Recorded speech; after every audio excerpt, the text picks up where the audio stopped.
Good morning, class. How are you today? This is another wonderful learning day for us. Today, you will experience meaningful learning and gain more understanding of one of the most essential learning competencies in TLE Cookery. But before we start, let's have a short prayer to be led by Micaela. Thank you, Micaela. Okay, class, let me check your attendance. How many of you are here? Very good. You have a complete attendance. Now, are you ready, class? I want you to prepare yourself. Focus on our lesson. Participate in our discussion. Click the raise hand button if you want to recite. Turn off your microphone and turn on your camera. Today, we will explore Grade 8 Cookery. So this is the first part of our lesson for the second quarter. After going through this module, you are expected to, number 1, differentiate tool from equipment. Number 2, identify the kitchen tools and equipment based on their uses. And number 3, classify and explain the uses of kitchen tools and equipment in accordance with its function.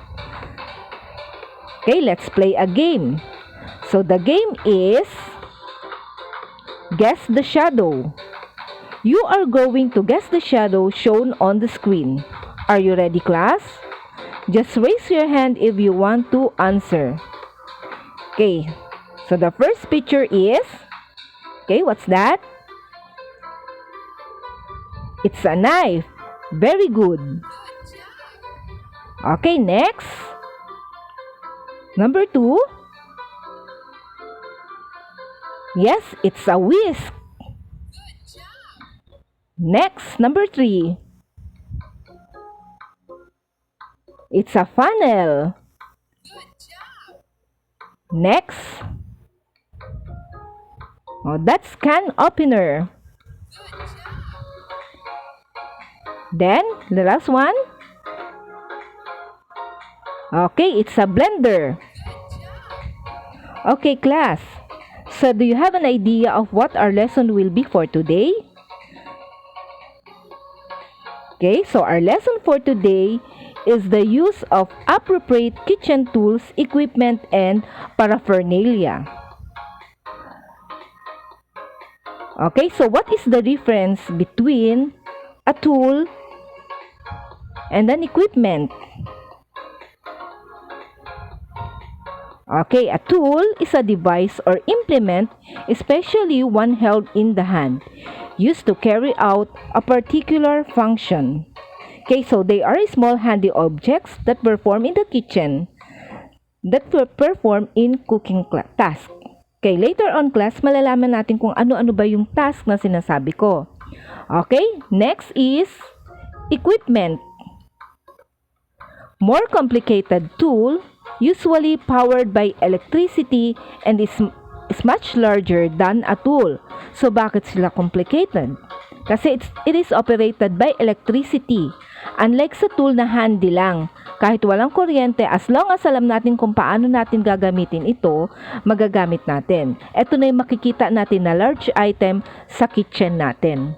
Okay, class, so let us identify the different kitchen tools and equipment that we usually use and found in our kitchen. Number 1, baster. This is used in returning some poultry and meat juices into the pan or back to the food. Okay, so this is an example of baster. So we are using the baster if we have an excess juices that came out from the food that we cook. Like for example, pag nag-iihaw tayo, yung traditional na ginagamit noon ay yung mga dahon ng saging. Okay? So yun yung ginagamit na pamahid ng mga lola o mga nanay natin. Okay, we also use the baster if we want to put some flavorings in our baked products like margarine or butter. Just put it on the top using the baster or the basting brush so you can put it on top evenly. Next, cans, bottle, and carton opener. used in opening food packages like tin cans. Such openers are preferably with a smooth operation, comfortable grip, and turning knob. Okay? So from the word itself, it is used for opening the can. So refrain from using knife in opening tin cans. Sabi nga, di ba, may kanya-kanyang task yung mga tools natin? Okay, so we have here an example of a can opener. Next is colanders. This is also known as vegetable strainer, are essential for various tasks from cleaning vegetables to straining pasta as well as tin contents. Okay, these are the examples of colanders. It comes in different hole sizes. The main purpose of colander is to separate liquid from solid. May maliliit na butas na labasan ng tubig. So, yung sa Tagalog, salaan. Okay, next is cutting board. This is also known as chopping board. A wooden or plastic board where meat, fish, and vegetables can be cut. Okay, so these are examples of cutting board. The first one is made up of wood. The second one is made up of plastic board. Sabi nga class, diba, a kitchen is not complete without a cutting board. As you can see, maybe some of you or most of you are wondering why we have different colors of cutting boards. Do you think it's for aesthetic purposes only?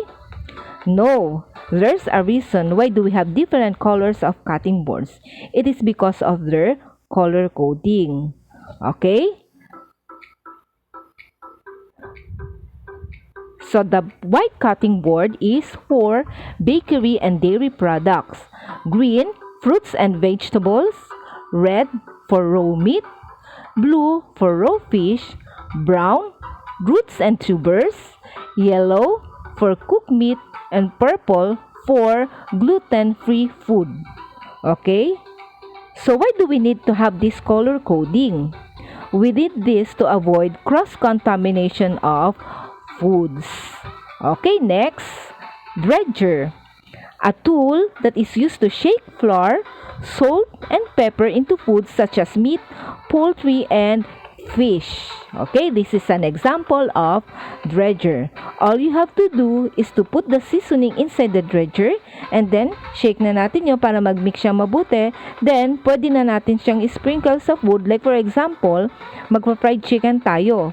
Ano ba yung mga inimimix natin doon? Or inko-coat natin sa chicken. So, we have flour, salt, black pepper, at kung ano-ano pang seasoning na gusto nating ilagay sa chicken. Okay, next. Okay, we have emery board or sharpening steel. Okay, this is used to sharpen long knives. Okay, so the first picture is an example of sharpening steel. And the second picture is an example of emery board. Okay, next. We have the flipper.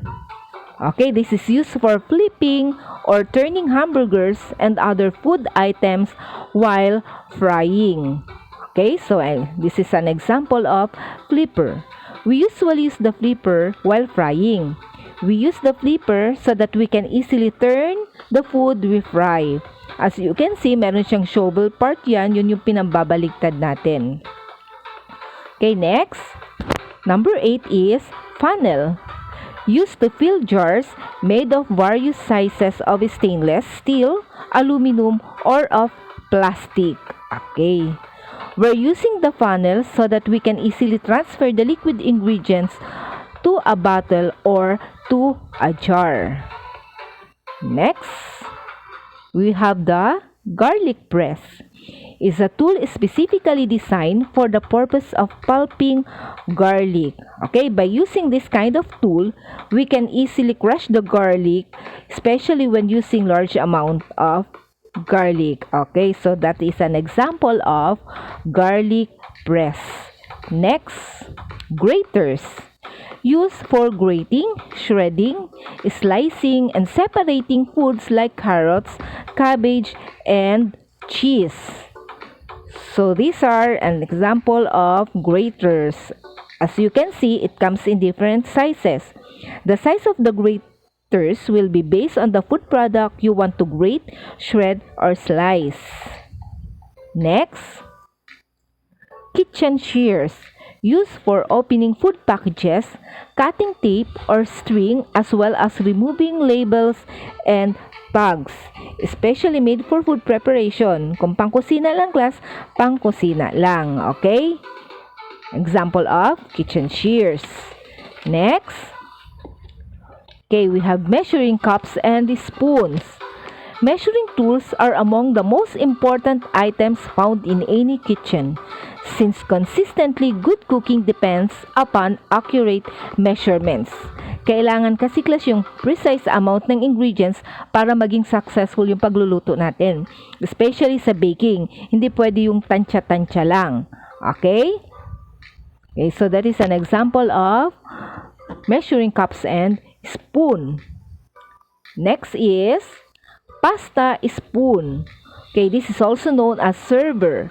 It's used for transferring cooked food like pasta to a waiting plate without mess. Okay, class, kung mapapansin nyo siya, okay, meron siyang maliit na butas sa gitna. So, what is the use of this? Ginagamit yan class para pag nilift natin yung pasta spoon, madidrain yung water niya doon. Ginagamit din siya as pasta server sa mga spaghetti, pansit. Okay? Next, potato masher. Used for mashing soft-cooked vegetables like potatoes, turnips, and carrots. Okay? So this is an example of potato masher. Next, rotary egg beater. It is a gear-driven tool that is used for beating small amounts of egg or butter. Okay? So that is an example of rotary egg beater. Next, scraper is a tool made of rubber or silicone used for blending and scraping food from the bowl. Okay? So it has a handle and a blade. Okay, so we use scraper in scraping out contents of bowl without scratching the contents. Okay, next, serving tongs. Enables you to more easily grab and transfer large food items such as poultry and meat portions. Okay, example of serving tongs. Instead of holding them directly with hand, okay, para hindi tayo mapaso, di ba? We use tongs. Okay, next. Soup ladle. Used for serving soup but can also be used for gravy and dessert sauces. Okay? Ayan siya, pailalim siya class para mas madali nating makuha yung sauce. Okay? Or yung sabaw. Next, we have kitchen knives. Are important for all types of kitchen tasks. These are used for peeling, slicing, and carving foods. Okay, this is also known as chef knives. This is very useful in food preparation. So, meron tayong iba't ibang klase ng knife o kutsilyo. Okay, meron tayong butcher knife, boning knife. Okay, next. Okay, ayan yung mga example ng kitchen knives. Vegetable peeler. This is for scraping vegetables like potatoes, carrots, as well as for peeling fruits. Okay? So, meron siyang blade class na naka-attach sa handle. Maganda kasing gamitin to class kasi yung pinaka-outer layer lang ang natatanggal. Okay, next, we have whisk. It's for blending, mixing, and whipping eggs. The beater is made up of steel wires that are looped and twisted together, thus forming a handle. Okay? So, ayan yung example natin ng whisk. So, meron siyang iba't ibang sizes from small, medium, and large. Okay? Next, we have also kitchen equipment. Okay, the first one is refrigerator or freezer. This is an insulated box equipped by a refrigeration unit maintaining the temperature for food storage. Okay, yan yung example ng refrigerator and then freezer. So, storing device in the kitchen. So, dito natin nilalagay yung mga perishable products like meat, fish, vegetables, fruits. Okay, so bakit natin kailangan ilagay dito? Okay, class, this is used to prolong the shelf life of our products and to avoid food spoilage. Next, we have auxiliary equipment. This is commonly used in big establishments. Examples of these types of equipment are griddles, fryer, broilers, and coffee makers. Then, we have also microwave ovens. Okay, help greatly by allowing cooks to prepare foods ahead of time, frozen during slack periods, and were cooked or heated quickly on microwave ovens. Okay, next we have blenders used for chopping, blending, mixing, whipping, grating, and liquefying all kinds of food. It is also used for making puree. Okay, so it's an example of a blender. Okay, class, so those are the different tools and equipment found in the kitchen. Okay, let's have an activity. It's quiz time. Okay, so you have to rearrange the letter to form the correct word. The given definitions will serve as your clues. Okay, number 1. This is a tool made of rubber or silicone used for blending and scraping food from the bowl. Okay, it's a scraper. Very good. Next. Okay, a tool that is used to shake flour, salt, and pepper into foods such as meat, poultry, and fish. What's that? Okay, so it's a dredger. Very good. Next. Okay, used for mashing soft-cooked vegetables like potatoes, turnips, and carrots. Okay, what is that, class? Okay, it's a potato masher. Very good. Next. Okay, also known as vegetable strainer, are essential for various tasks from cleaning vegetables to straining pasta as well as tin contents. It's a colander. Very good. Next. Okay, used to fill jars made of various sizes of stainless steel, aluminum, or of plastic. What do you think is that, class? Okay, it's a funnel. Very good. Next. It is an insulated box equipped by a refrigeration unit, maintaining the temperature for food storage. This equipment prevents bacterial infections from foods. Okay, what do you think is that, class? Very good. It's a refrigerator. Next is for scraping vegetables like potatoes and carrots, as well as for peeling fruits. Yes, what's that? Okay, vegetable peeler. Very good. Next. Also known as server, is used for transferring cooked food like pasta to a waiting plate without mess. It's okay, pasta spoon. Very good. Next, help greatly by allowing cooks to prepare foods ahead of time, frozen during slack periods, and were cooked or heated quickly. So this is a microwave oven. Very good. Next, are used for chopping, blending, mixing, whipping, grating, and liquefying all kinds of food. It is also used for making puree. Okay, what do you think is that, class? It's a blender. Very good. Okay, good job, class. Now that we are done with today's discussion, please answer the activities and exercises found in your module. If you encounter any difficulty in answering, don't hesitate to ask me.